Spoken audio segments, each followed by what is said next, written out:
ठीक है, we were on delusional disorder and we described कि जोन सा डिल्यूजन्स है उनको एटलीस्ट एक या एक से ज़्यादा डिल्यूजन होनी चाहिए किसी पर्सन में, और वो 1 महीने या 1 महीने से ज़्यादा तक प्रेजेंट होनी चाहिए, number one.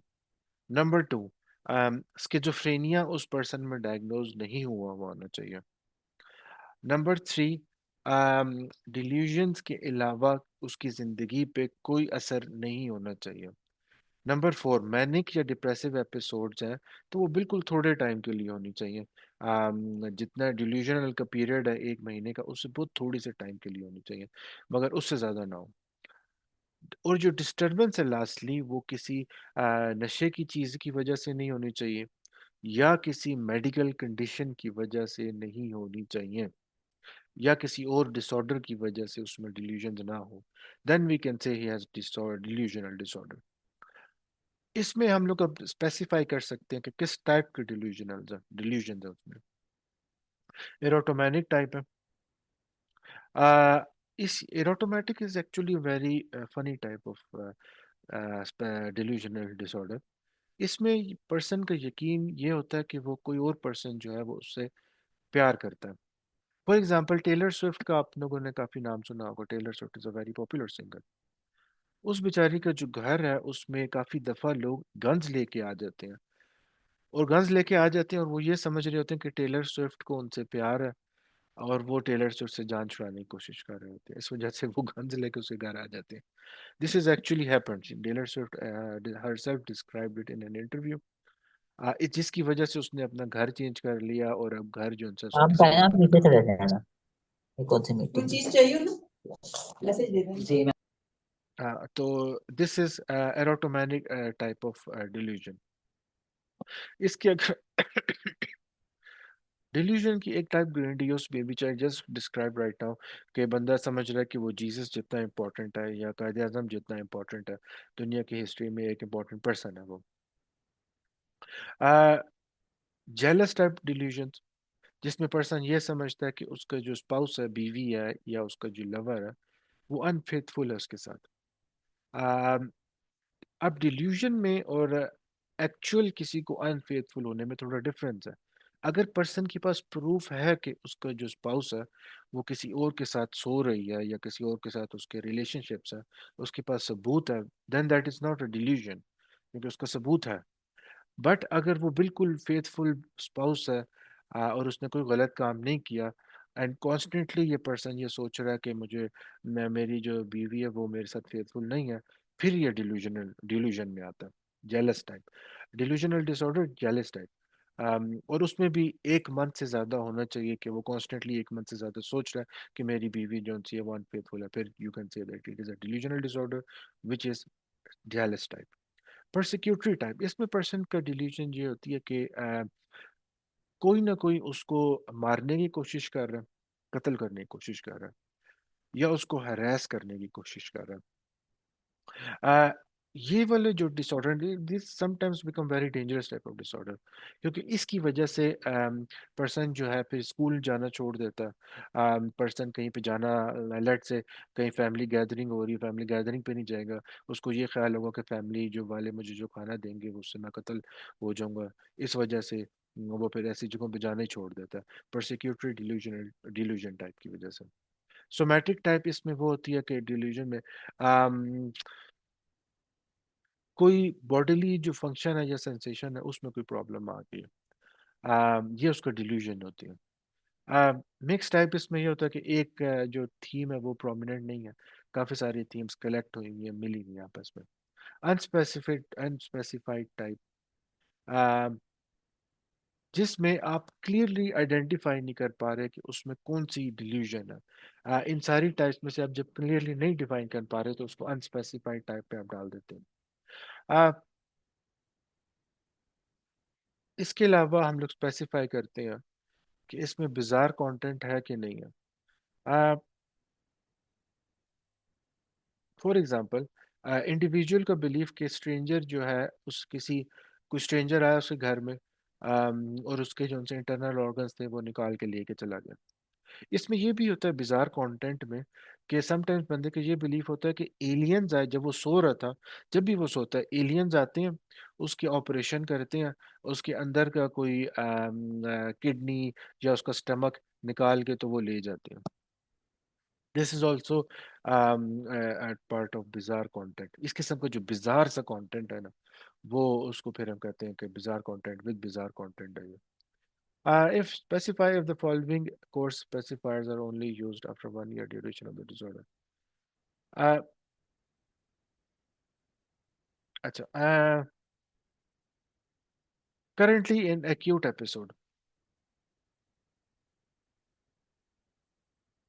Uh, an acute episode is a time period in which the symptom criteria are fulfilled. Acute episode, I mean जो थोड़े टाइम के लिए होती है ना, that is acute. Acute होती है, एक chronic होती है. Acute is a little for less time as compared to the chronic type.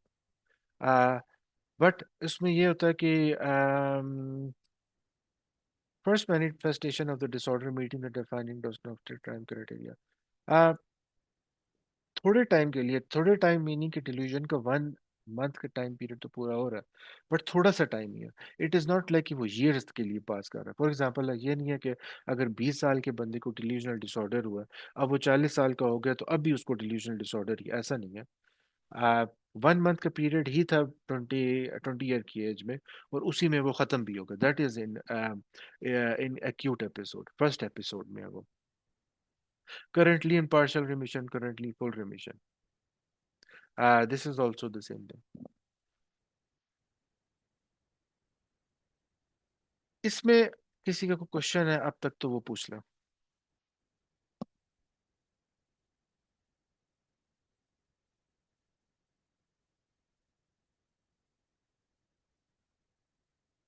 किसी का क्वेश्चन है तो वो पूछ ले प्लीज।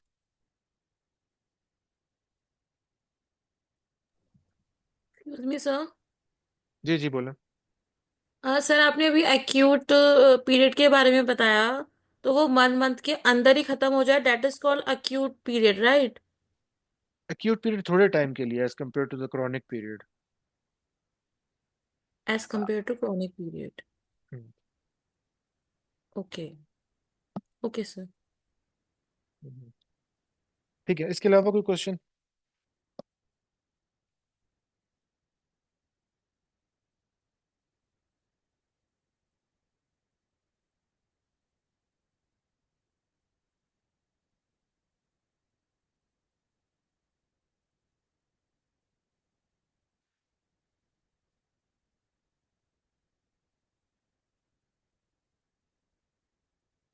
अच्छा, इसके बाद में अगर कोई क्वेश्चन नहीं है वी विल कंटिन्यू।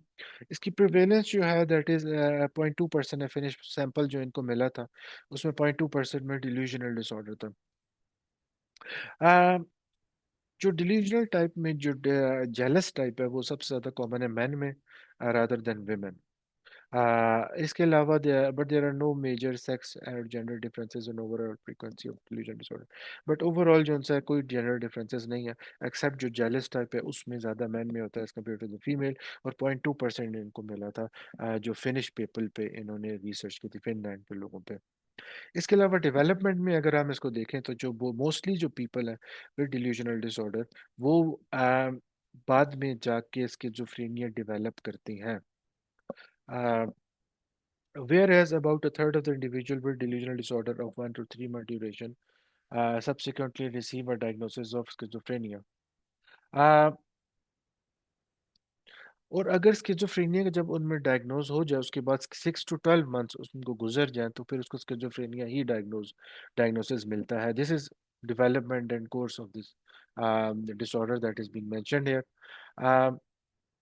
ये और इसके अलावा इन्होंने मेंशन किया कि जो ओल्डर पॉपुलेशन है उसमें ज़्यादा होती है as compare to the younger age group. जिस तरह 16-20 साल की उम्र है उसमें कम होती है, बल्कि जो ओल्ड एजेस हैं उनमें ज़्यादा होती है। और जिनमें ये हो जाए तो they mostly later on go on to develop schizophrenia, full blown schizophrenia, specially जब 1 to 3 मंथ का पीरियड गुजर जाए उसके बाद। And this is concludes our lesson for today. इसके बाद क्वेश्चन आंसर सेशन है, अगर किसी ने पूछना, किसी ने कुछ ऐड करना है तो कर लें। और जिसने ये कोर्स ज्वाइन करना जिसमें मैं सारे डिसऑर्डर्स पढ़ाऊंगा, तो please do mention it in the DM and you can register through that.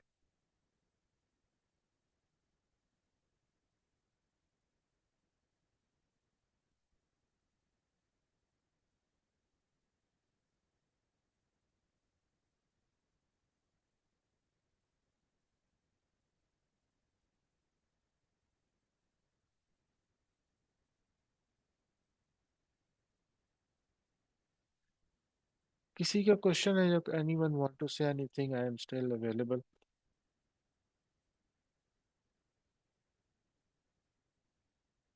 Sir question तो कोई नहीं है, thank you so much for the lecture. और थैंक यू, आपने हिस्ट्री पूरी बताई नीएसएम की सारी जो भी 1 2 3 आई। Thank you so much. You're very welcome. और अगर कोर्स ज्वाइन करना है तो do send me a DM. मैं रजिस्ट्रेशन का प्रोसेस भी लिख दूंगा उसमें, तो मैं I will teach all of these disorders just like that. Delusional disorder के बाद बन जाता है स्किज़ोफ्रेनिया, राइट? अब schizophrenia is, thank you so much लाइमा। It is a severe disorder. Schizophrenia जो है, इसका सवियर इफेक्ट होता है बंदे की जिंदगी पे। जबकि जो डिल्यूजनल डिसऑर्डर है, इसका थोड़ा सा इफेक्ट होता है। It is not very disrupting to person life, but schizophrenia is very disruptive to a person life. अब जो जिनको डिल्यूजनल है वो चंद अरसे के बाद, 3 महीने या 6 महीने के बाद, they go on to develop schizophrenia. इसके बाद मैं इसका ट्रीटमेंट भी ज़रूर बताऊंगा। सबसे पहले हमने डिल्यूजनल डिसऑर्डर पढ़ा, इसका ट्रीटमेंट। इसके ट्रीटमेंट में you can use medications, anti psychotic medications use हो सकती हैं इसके ट्रीटमेंट में, नंबर वन। इसके अलावा you can use CBT to treat delusional disorder. इस सीबीटी में ABCDE मॉडल आता है, which you can use to treat the delusional disorder. इसके अलावा you can use behaviour therapy to treat their behavioural problems जो कि आ रहे हैं डिल्यूजनल डिसऑर्डर की वजह से। फॉर एग्जांपल, अगर परसिक्यूटरी टाइप की डिल्यूजन है और वो डर के बंदा स्कूल नहीं जाता और घर में बैठा रहता है, you can use behavior therapy technique called flooding, and जिसका माइक अनम्यूट है प्लीज म्यूट कर दें। And you can use that flooding technique to forcibly take the person to the school, और उससे जो है उसका आप डिल्यूजन जो है ट्रीट कर सकते हैं। जब उसका बिहेवियर ठीक होगा तो उसका जो डिल्यूजन है, डिल्यूजनल थॉट्स हैं, वो भी ठीक होना शुरू हो जाएंगे, as we learn in the CBT. So you can use these techniques to treat delusional disorder. Number one, CBT, और उसके अलावा behavior therapy आप use कर सकते हैं. You can even use psychoanalysis in that. Even client-centered therapy, CCT, is also used in to treat delusional disorder. That is also highly effective in that. That is very simple therapy, and that can also be used to treat delusional disorder. And that is it for today. अगर course join करना है तो ज़रूर send me a DM. I will send registration process in the